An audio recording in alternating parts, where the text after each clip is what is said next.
Bíblia. Você escreveu dizendo que é bolsonarista, ou seja, é um seguidor, um simpatizante do presidente Jair Bolsonaro. Porém, de uns dias para cá, está em dúvida se poderíamos afirmar pela Bíblia que o presidente seria um falso profeta. Não, você não deve pensar assim de maneira nenhuma. Falsos profetas estavam relacionados a Israel e a fazerem profecias, ou seja, falarem como se fosse da parte de Deus quando não tinha autorização para isso. Nesses tempos da igreja, tempos atuais, o termo mais adequado para alguém seria falso mestre, mas isso não tem nada a ver com um político, e sim com alguém que ensina má doutrina aos cristãos. O presidente não é nem uma coisa nem outra. Ele é apenas um político sendo político, nada mais. A sua gritante falta de habilidade, do presidente para diplomacia e comunicação ajudam muito a criar uma marca de ditador. Mas ninguém dita nada se não estiver amparado pela Constituição brasileira. E nesse sentido, não me parece que ele esteja profetizando falsamente, por assim dizer.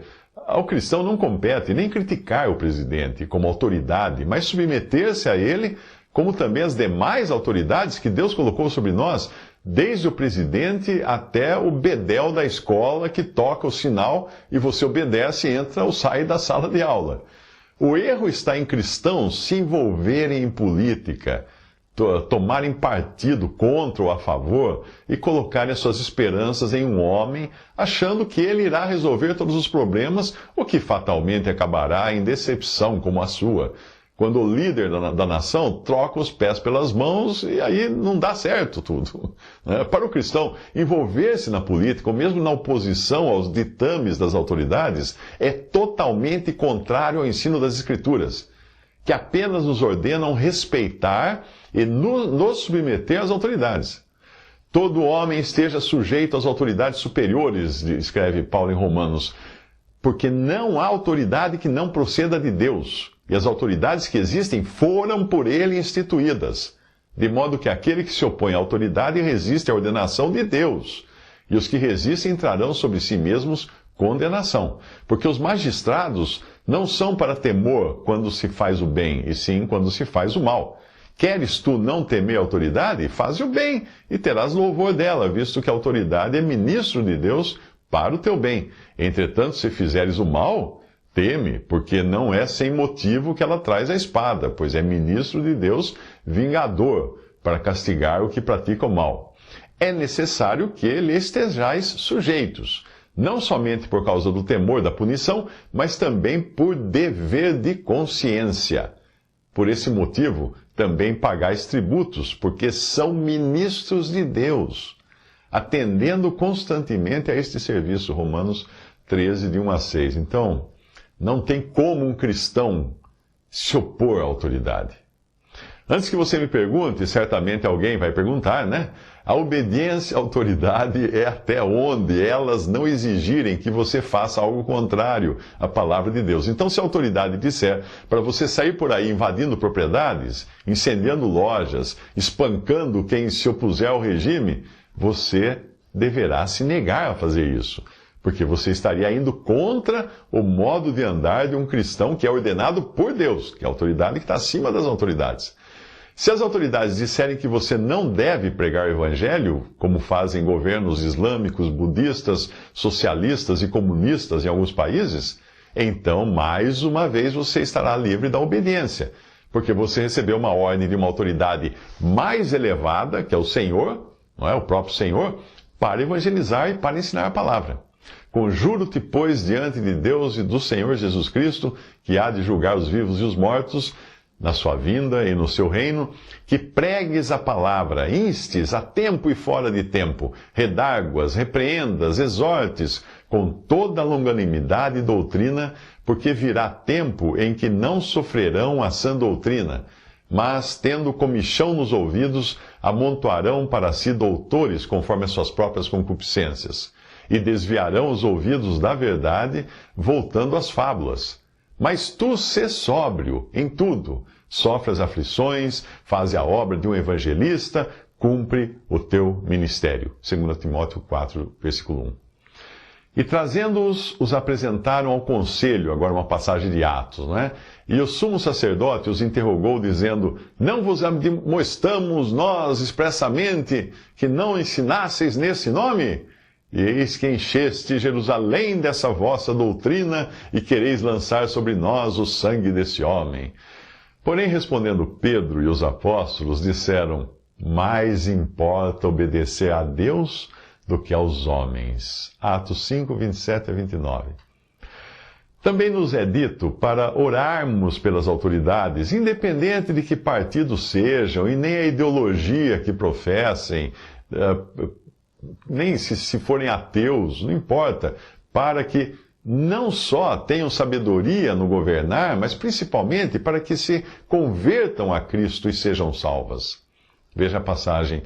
Antes de tudo, pois, exorto que se use a prática de súplicas, orações, intercessões, ações de graças em favor de todos os homens, em favor dos reis e de todos os que se acham investidos de autoridade, para que vivamos vida tranquila e mansa, com toda piedade e respeito.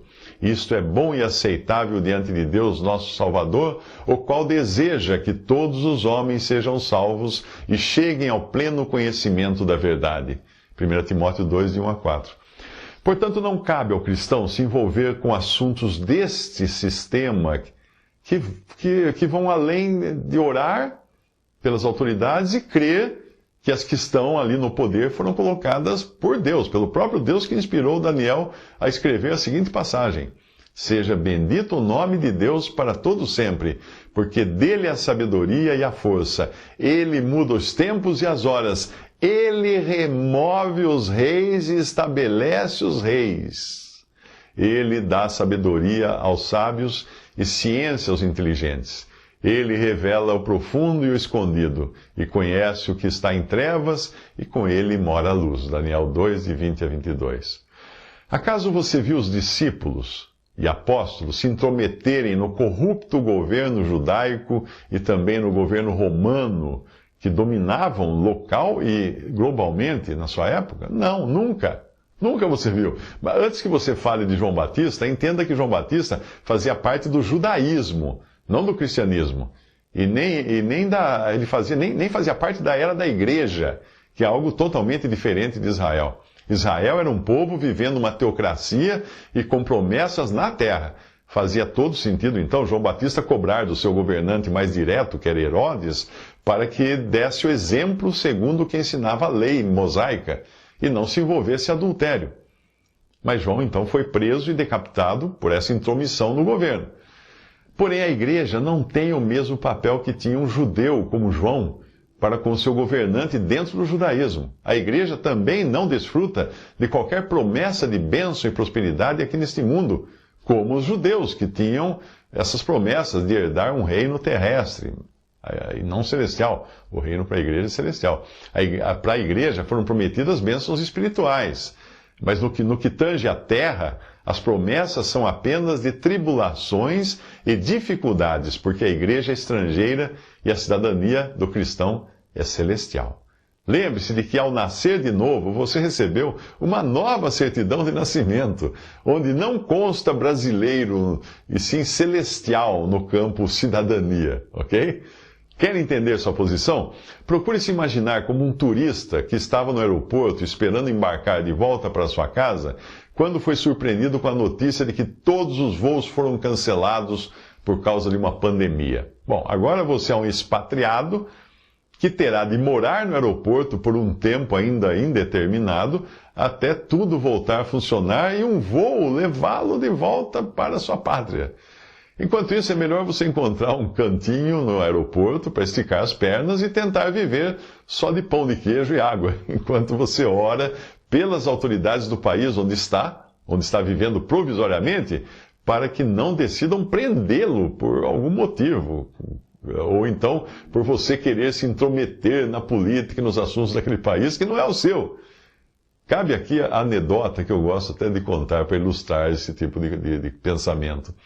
O sujeito vinha de Niterói para o Rio na barca de passageiros. Quando alguém chegou desesperado, agarrou ele pelos braços e gritou: Antônio, Antônio, a sua mulher está morrendo do parto em Niterói, no hospital em Niterói, e ela precisa da sua ajuda. O rapaz nem pensou duas vezes, tirou a camisa, tirou as calças e os sapatos e mergulhou no mar para voltar a Niterói nadando. Mas depois de dar umas 10 braçadas, ele parou e falou assim, falou para si mesmo, né? Eu não me chamo Antônio, não sou casado, não moro em Niterói, o que eu estou fazendo aqui? Portanto, se agora, depois de todo o seu empenho em participar de manifestações, ajudar a derrubar o socialismo dos governos anteriores e desejar um presidente perfeito, você está sentindo a sua mão doer, é porque você colocou a mão no fogo por um ser humano como outro qualquer. Você queimou a sua mão. Queimou, porque você apostou todas as suas fichas num homem. Onde na Bíblia você encontra qualquer amparo para acreditar que um político possa resolver todos os problemas do seu país ou do mundo inteiro? Bem, você encontra. O único que está previsto para ocupar um posto de governo com grandes promessas, até de fazer sinais extraordinários, será o anticristo. Mas quando ele for revelado, a igreja já não estará mais na terra. Ele sim será aclamado universalmente, se fará passar não só pelo Messias prometido a Israel, mas irá se sentar no trono de Deus, querendo parecer o próprio Deus. A Bíblia fala assim: ninguém de maneira alguma vos engane, porque não será assim sem que antes venha a apostasia e se manifeste o homem do pecado, o filho da perdição, o qual se opõe e se levanta contra tudo o que se chama Deus ou se adora, de sorte que se assentará como Deus no templo de Deus, querendo parecer Deus. Não vos lembrais de que estas coisas vos dizia quando ainda estava convosco? E agora vós sabeis o que o detém, para que a seu próprio tempo seja manifestado. Porque já o mistério da injustiça opera, somente há um que agora resiste até que do meio seja tirado. E então será revelado o iníquo, a quem o Senhor desfará pelo assopro da sua boca e aniquilará pelo esplendor da sua vinda. A esse cuja vinda é segundo a eficácia de Satanás, com todo poder e sinais, e prodígios de mentira, e com todo engano da injustiça para os que perecem, porque não receberam o amor da verdade para se salvarem. E por isso Deus lhes enviará a operação do erro, para que creiam na mentira, para que sejam julgados todos os que não tiveram ou não creram a verdade, antes tiveram prazer na iniquidade. 2 Tessalonicenses 2, de 3 a 12. O espírito do anticristo, este sim, já está na terra, e este é a disposição da grande maioria que se recusa a reconhecer que Jesus é o Filho eterno de Deus e homem.